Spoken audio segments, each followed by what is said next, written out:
Hi, welcome back.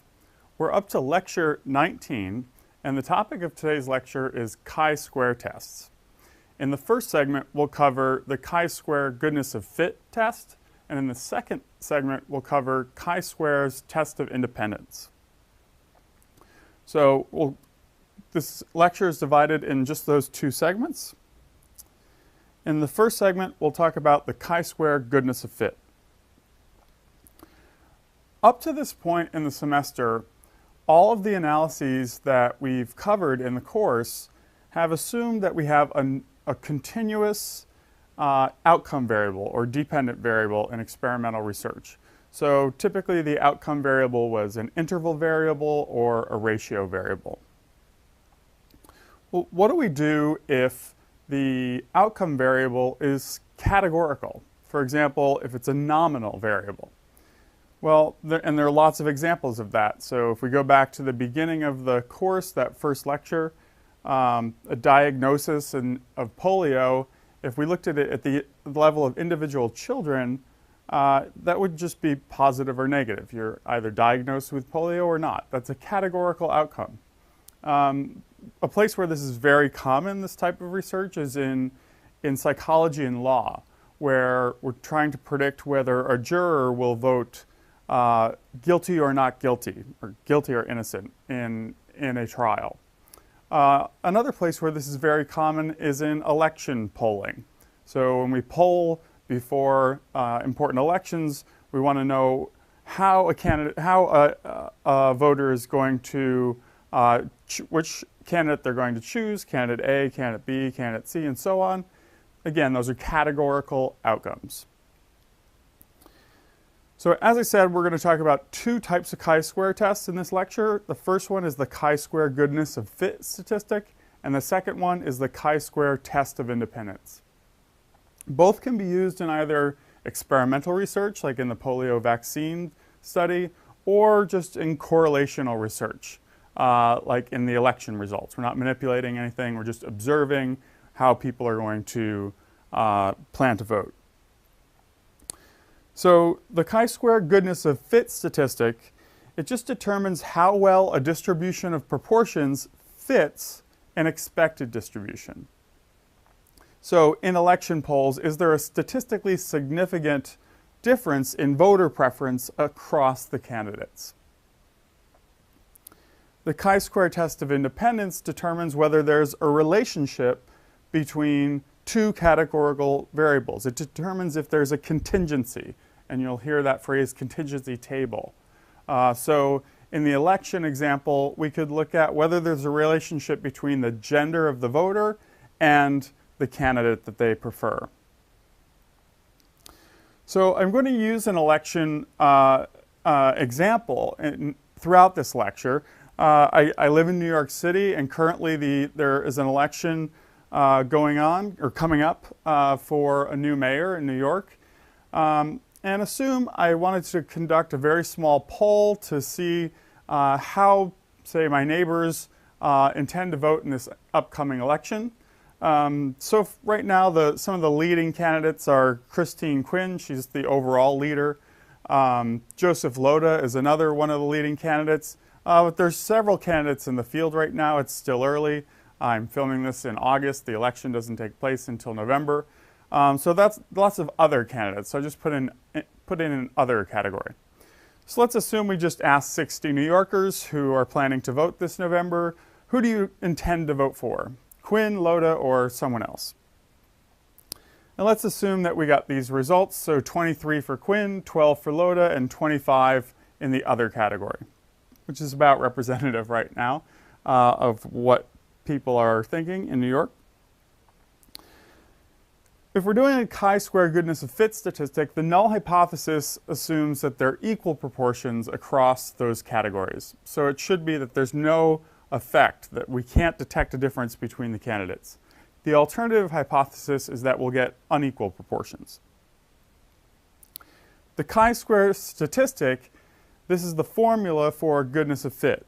What we do is a lot like all the other test statistics that we've covered in this course, is we basically look at the observed proportions relative to the expected proportions under the assumption that the null hypothesis is true. So we'll look at those numbers. Degrees of freedom in the chi-square test of goodness of fit is number of categories minus 1.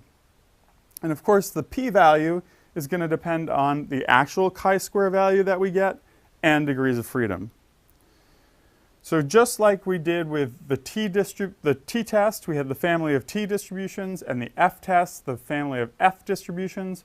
We now have this family of chi-square distributions. Again, we're assuming that this comes from a sampling distribution, and these sampling distributions differ depending on degrees of freedom. So that's what all these different curves are. And the degrees of freedom here are determined by number of categories. Again, it's number of categories minus 1. Since this is a NHST, null hypothesis significance test, we're also going to supplement that with an estimate of effect size. And the way to do that with a chi-square goodness of fit is to look at Cramer's V, or Cramer's phi. And the way to calculate that is to take the square root of the chi-square over sample size times k, number of categories, minus 1. So let's now do the math for this example. That's why I made the number of people that were sampling very small. I only sampled 60 people just to make the math real simple. So under the null hypothesis, we expect no effect of candidate. So the expected frequencies in this example should be 20, 20, 20, because I had 60 people and 3 categories. So those are the expected, this first row. But what we observed is down on the second row, we observed 23, 12, and 25. So now all I have to do is plug these numbers into that chi-square formula, get my chi-square, obtain my p-value from the right sampling distribution of chi-square, and then make a decision to reject the null or retain. So again, here's the formula. I've set it up in this table so we can do the calculations pretty easily. So we have the observed frequencies, the expected, again it's just 20, 20, 20. In the third column I did observed minus expected. I could check my math just to make sure the sum of those is 0. I then square those, and then if I sum those, it's the sum of the squares. I get 4.9. That's my chi-square. So a chi-square of 4.9 with 2 degrees of freedom. If you look in the sampling distribution for 2 degrees of freedom chi-square, you get a p-value of 0.09. So not quite statistically significant. So that trend that looked like LODA's not really as popular as Quinn and all the other candidates combined, it's not statistically significant at this point.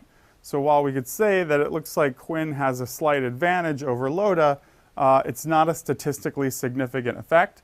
And what that means is, you hear this in polling results, they're still within the margin of error of one another at this point. If we wanted to, we could look at the effect size for this. Again, I use Cramer's phi. It comes out to be about 0.2. And this can be interpreted just like a correlation coefficient or standardized regression coefficient. A 0.2, it's sort of weak effect, right? So again, this slight preference that we see for Quinn and other candidates over LODA, it's close to being statistically significant. There's a modest effect, but it's not a strong effect, and at this point, not statistically significant. I need to say a few words about how to set this up in R. We'll do this in the next lab, but you'll typically see a data frame that looks something like this, where again you have one person represented per row. So we have voter ID number, just give each person a number, 1, 2, 3, 4. They're each represented by row. And then in the second column, I just put down what candidate do they prefer, Quinn, LODA, or other. And then I also put in gender, because in the next segment we're going to use gender to look at, to see if there's a relationship between gender of the voter and their choice. In order to do this in R, to get the chi-square tests, we have to put those results into a table. And the way to do that is through the table function. So my data frame was called election, and what I want to table are the candidate choices.